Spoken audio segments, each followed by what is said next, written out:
Legião, um olhar sobre o reino das sombras. Livro psicografado por Robson Pinheiro, pelo espírito Ângelo Inácio. Resumo do capítulo 2. Zonas de deterioração. Após um breve intervalo de refazimento, o espírito Pai João pediu ao médium Raul e para o espírito Ângelo Inácio deixar a atenção agora voltar-se para outros aspectos da vida extrafísica. Pai João os convidou a se dirigirem às zonas de deterioração astral, ou seja, aos locais onde os espíritos desencarnados desajustados e inconscientes de seu estado real se organizam e convivem em comunidade, tal qual ocorre com as populações terrestres. A presente jornada tinha por objetivo a pesquisa mais minuciosa a respeito da realidade extrafísica, uma espécie de excursão de reconhecimento das regiões e formas de vida no astral. O médium Raul perguntou a Pai João se somente a Terra possui a estrutura que denominamos de umbral, ou existe algo equivalente em planetas mais adiantados? Pai João diz a Raul que todo o universo, isto é, todos os mundos, tem estrutura similar, assim tanto em nosso planeta quanto em Marte, em Júpiter ou mesmo em outra galáxia. Pode-se notar que a região corresponde ao umbral, bem como ao planeta superior. Nos ambientes do plano extrafísico, existe uma geografia real, coexistente com a realidade humana. Muitos encarnados, ao pesquisarem o mundo oculto, julgam que tudo o que veem seja o reflexo do mundo físico, esquecendo que a realidade fora da matéria tem existência própria. Há paisagens, atmosfera própria, solo e elementos da flora e também da fauna. As futuras excursões, através do desdobramento ou das projeções astrais, poderão contribuir em larga escala para que o esclarecimento científico de nossos irmãos terrenos seja mais detalhado no que concerne ao plano astral. Aproximaram-se os três, Pai João, Ângelo e Raul, de um local do qual puderam observar um bando de espíritos em completo desregramento dos sentidos, onde ali começava a zona de deterioração do plano astral. Em certos estudos de sociologia, os irmãos encarnados, ao analisar tais sítios urbanos, definiram-nos como zonas de deterioração ou área de vício. Aí se concentram com maior intensidade indivíduos em desequilíbrio. A delinquência, a prostituição, a miséria e os vícios, em suas mais degradantes feições. Na verdade, essas comunidades e aglomerados urbanos, que foram classificados como área de risco e de deterioração humana, nada mais significam que uma cópia caricatural das regiões extrafísicas, umbralinas, astrais ou purgatoriais, onde sobrevivem os seres ainda muitíssimos apegados à matéria e aos sentidos. Raul e Ângelo refletiam sobre as explicações de Pai Velho. De repente, a atenção deles é desviada por uma luz que sobressaía na paisagem. Nesse instante, perceberam uma forma branca surgindo no meio da claridade. E Pai João informou para eles tratar-se de ministro do Pai e espíritos superiores que vigiam e orientam os trabalhos nas regiões astrais e purgatoriais. São seres mais elevados, que as religiões da Terra classificariam como anjos.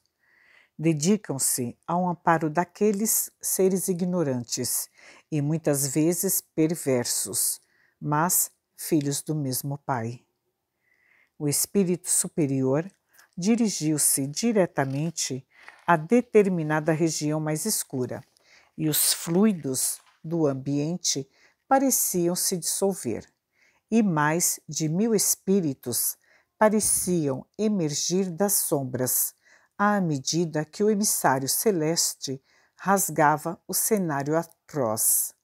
De repente, o ser iluminado fez um gesto, e todos se calaram, enquanto uma falange de espíritos socorristas irrompeu entre a multidão de almas, auxiliando-a, transportando a todos para outras paragens. Pai João comentou que os emissários divinos nunca abandonam seus tutelados. Mesmo nas regiões mais sombrias, espíritos superiores velam pelas almas em desterro e as impulsionam para um estilo de vida mais elevado ou, ao menos, mais condizente com a dignidade humana. Um dos espíritos aproximou-se deles, mais precisamente do médium Raul, ao notar que ele era um encarnado em desdobramento. Fez um sinal para os demais.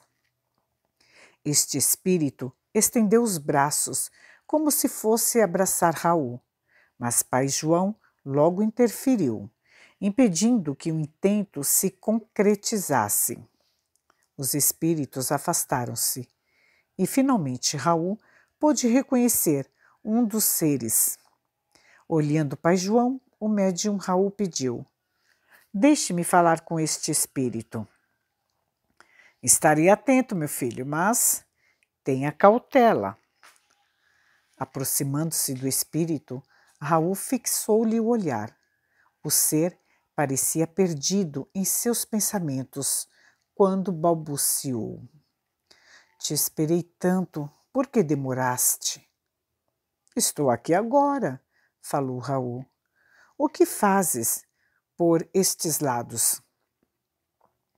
"Não tenho aonde ir. Estou cansada de perambular e meus pensamentos não respondem à minha vontade." "Por que você não seguiu o mensageiro? Por que não se deixou levar pela sua luz?" "Não posso reclamar dele, que em suas asas abrigam quem deseja e quando deseja. Ainda assim, neguei-me várias vezes o resgate, pois me sinto presa ao passado e não consigo me desligar das impressões terrenas." Respondeu o espírito: "Voltei às margens do Nilo e do Eufrates. Transportei-me aos salgueiros da Babilônia, e minha memória retornou à época de Heliópolis e Karnak. Meus pensamentos vagavam em meio às imagens de outros tempos, quando vi. Mas você é uma alma vivente, não é dos nossos." "Sim, estou encarnado, mas encontro-me sob a proteção de um mestre." "Sei, você é filho do Cordeiro." O espírito ameaçava partir, virando-se, quando Raul lhe pediu: "Canta! Canta para mim mais uma vez, para que eu relembre nosso passado. Deixe-me escutar mais uma vez o canto das sacerdotisas, das filhas de Ísis ou o eco das vozes de Babilônia. Se tua condição não te impede a memória ou o uso do canto amoroso, que tanto me trouxe paz no mundo, então canta", pediu Raul, "e embala minha alma no frescor dos salgueiros e das tamareiras." O espírito parecia transformar suas feições e entoou trechos de um canto triste e nostálgico. Pai João interferiu imediatamente, impedindo o ser de continuar. É que a melodia parecia encantar tanto Raul quanto a Ângelo. Era um canto hipnótico. Voltando-se para o médium, João Cobu advertiu: Não faça tal coisa, meu filho. Este espírito está profundamente ligado a seu passado espiritual e, ainda, não perdeu a capacidade de hipnotizar através da musicalidade e do ritmo os seres em desequilíbrio. Não se permita retornar ao passado para aí estagnar. No momento certo, essas almas serão abençoadas com o resgate divino e terão seu momento de refazimento e reflexão. Logo que Pai João se calou, Ângelo viu aquele bando de espíritos sair correndo sem direção, possivelmente atraídos pela aura de algum encarnado. Aproveitando a saída do bando de espíritos, resolvemos também partir daquele local rapidamente. E, mais uma vez, Pai João nos instruiu. Essa multidão de espíritos, que segue sem rumo, representa a grande maioria dos habitantes do mundo oculto. Faz parte de uma classe também comum nos processos obsessivos simples, pois que seus componentes se associam aos encarnados que perambulam por ambientes viciosos, de peso vibratório e de baixa moral. São entidades sofredoras ou marginais que andam aos bandos e são utilizadas por espíritos especializados sem que o saibam. Após a instrução de Pai João, Raul diz: Aquele espírito que reconheci do meu passado, sinto que teve uma ligação mais intensa comigo. Está correto, meu filho. E Pai João continua. Aquele espírito é alguém que, como você, recebeu uma iniciação espiritual no passado remoto, mas que permanece refém de fantasias e vivências mal resolvidas. Em meio à multidão de seres sem destino ou objetivo, aquele espírito seduz e hipnotiza a todos, manipulando-os sem que o saibam. Espíritos mais experientes que utilizam seus conhecimentos e magnetizar aqueles outros que, ignorantes, não têm algo definido em termos de vida espiritual. São bandos de marginais do plano astral, vivem se arrastando pelo mundo afora, em busca de algo que os satisfaça em seus anseios e suas vontades.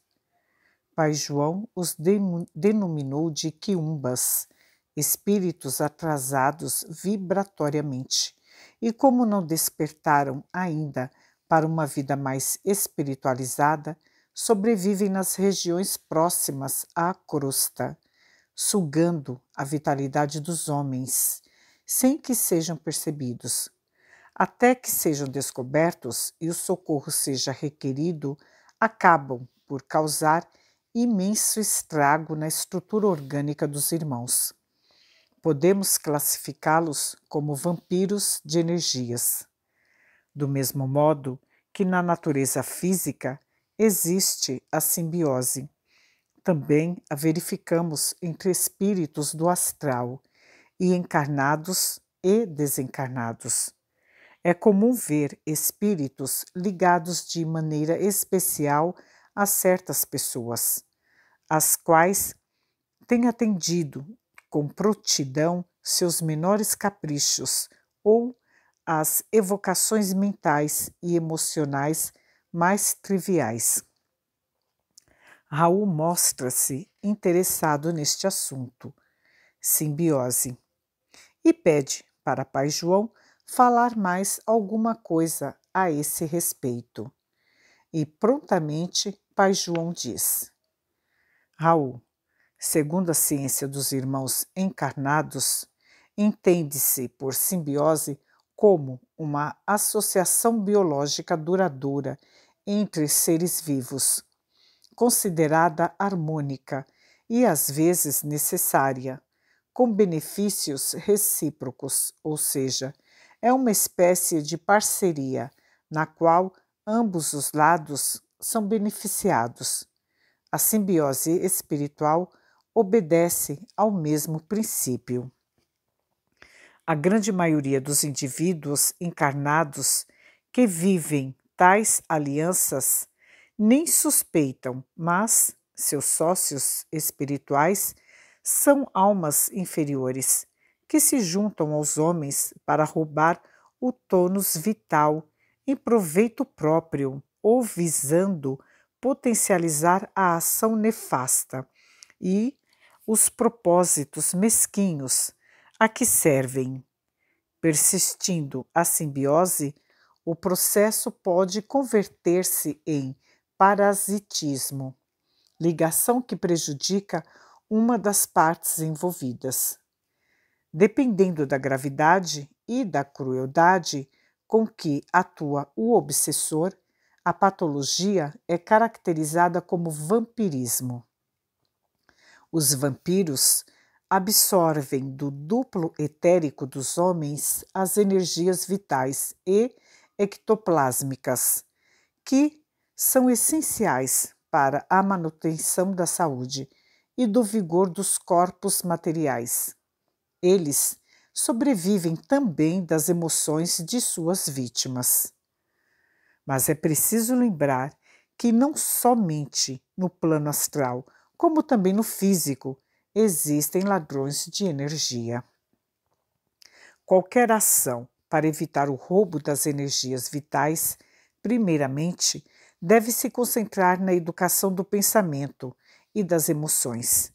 Esses seres que sobrevivem das emoções alheias são encontrados de um outro lado da vida. Talvez o parente, o amigo, o irmão ou qualquer outro familiar possa ser um sugador de emoções. Usualmente, quer se encontre dentro ou fora do corpo, tal criatura gosta muito de atacar pelo lado emocional e afetivo, ruindo aos poucos as defesas imunológicas do corpo espiritual, daqueles a quem dedica sua atenção.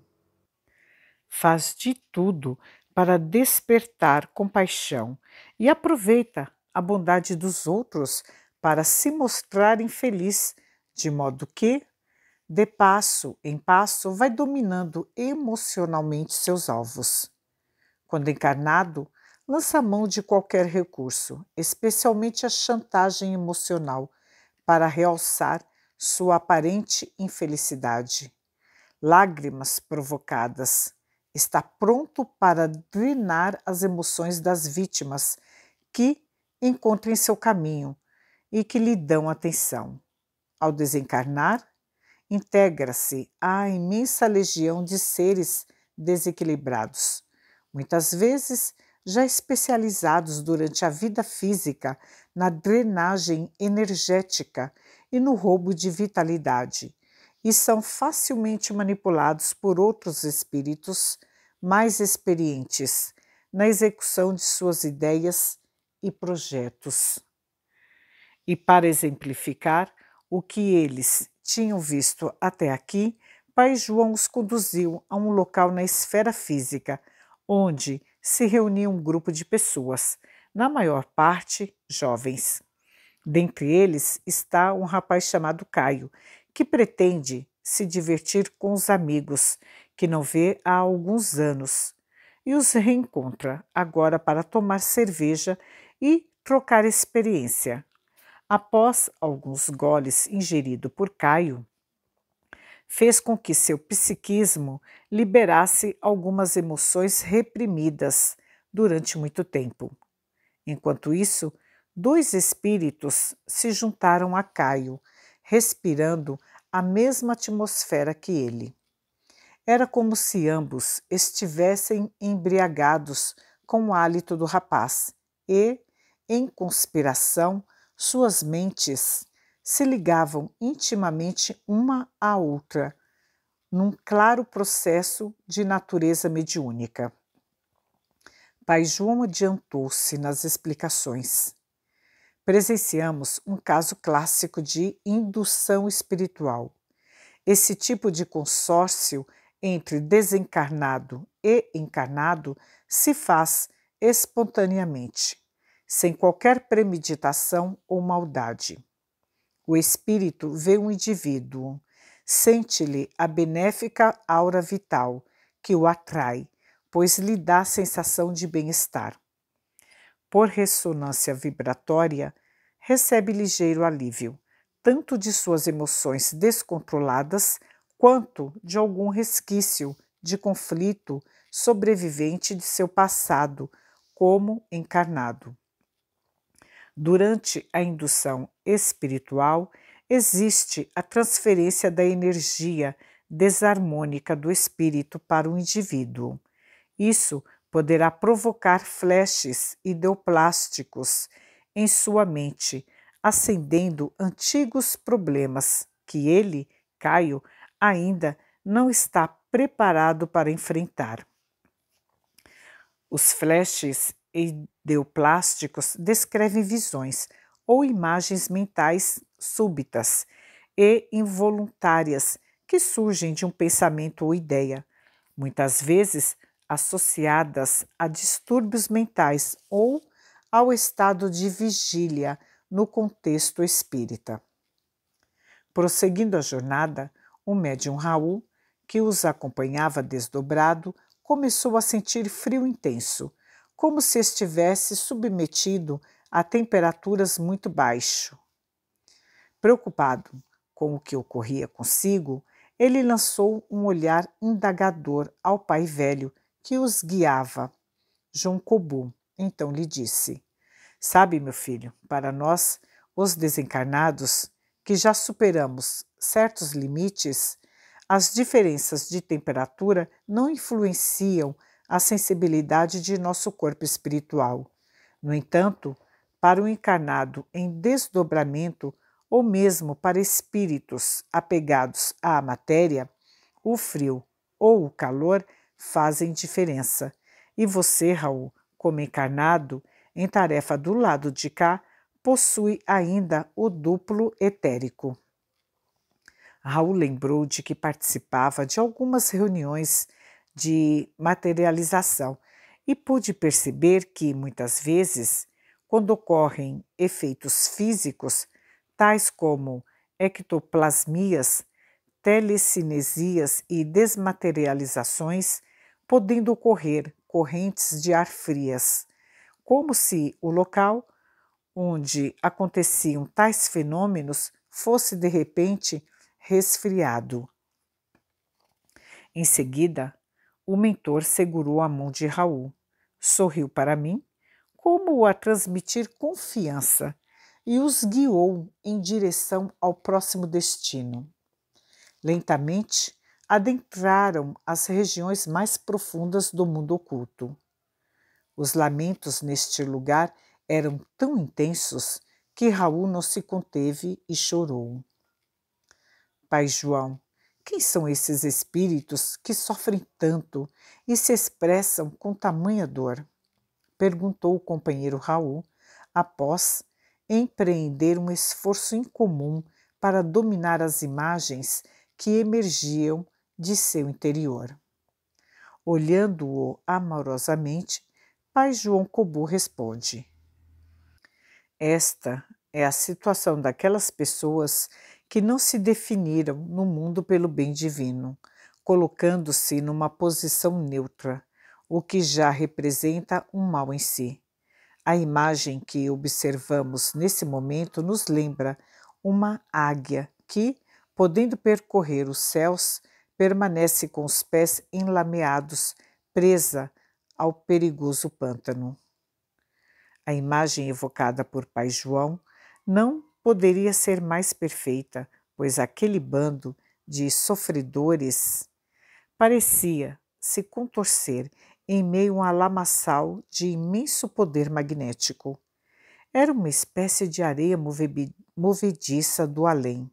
A chamada lama astralina retinha os espíritos prisioneiros ao solo da região, como se fora um lodo pegajoso. Ao tentarem se libertar, eram puxados de volta. A matéria astral, da qual era composta a lama, era viscosa e grudava como uma cola poderosíssima, evitando que pudessem fugir. Estes seres desencarnam aos milhares pelo mundo afora, principalmente nos países onde a vida espiritual não é cogitada, nem ao menos pressentida. O pântano e as sensações que experimentam são apenas criações mentais que foram se materializando em torno de si, desde quando encarnados. Agora, como habitantes dessas zonas purgatoriais, ressentem-se intensamente de sua ação daninha. Essa classe de espíritos compõe a imensa legião dos chamados encostos, que se aproximam dos encarnados para se sentirem aliviados. Os espíritos sofredores, muitas vezes percebidos pelos médiuns que captam suas vibrações doentias, podem ser manipulados por espíritos perversos, sem que o saibam.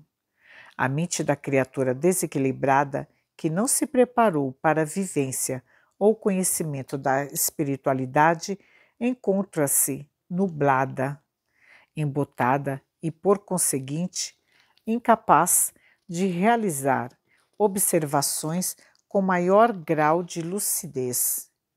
Esse estado de dormência dos sentidos espirituais faz com que as entidades em sofrimento sejam objetos prediletos de magos e feiticeiros, quando querem realizar uma transferência energética mórbida para o corpo humano. A mente adoecida cria clichês de sofrimento, além da matéria astral contaminada. Tais elementos ficam condensados na delicada tessitura de seus corpos espirituais patogênicos. Exalam uma espécie de matéria mental densa, pegajosa e de alto poder corrosivo.